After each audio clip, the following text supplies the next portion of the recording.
Pastor Steve here with another thought on evangelism. One of the things that stands out about the Apostle Paul is he showed love to people as he shared the message with them. And part of the way he loved people was respecting them and showing dignity to them for their personhood, even when they were wrong and had even beliefs that were really far afield. In Acts 14, Paul is in Iconium. He's not in a synagogue. He's in the middle of the city, and he's speaking about the things of the Lord. And this is a very superstitious city, and he comes across a man who's been lame since birth, and he calls that man to stand up and walk, and he heals him in front of the crowds.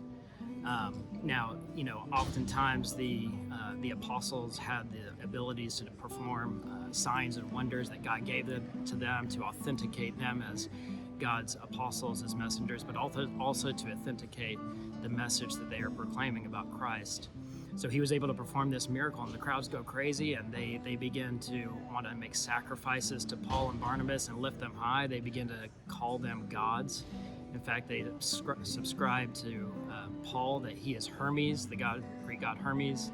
They subscribe to Barnabas that he is Zeus, the king of the gods. And what's interesting is Paul's reaction to this. He doesn't shame them. He doesn't belittle them and say, how could you be so idiotic to think that we are gods in the flesh? He doesn't attack their polytheism as if they are the dumbest people on the planet. He shows respect and dignity to them, and he does correct them. He tells them no, that they're not gods, that they're just men just like them. And I think in him doing that, there's something for us to learn. We inevitably, as a Christian, you're going to come across people who hold very different beliefs, even beliefs that are pretty far out there, and that are opposed to the Christian message and the message of the Bible. It's inevitable you will come across that. And I think it matters a big deal with how we deal with beliefs that are wrong. And, we shouldn't be people who try and win an argument or win a debate or treat it like I'm smarter than you and I want to push you down and make you feel like you're the dumbest person in the world for having that belief.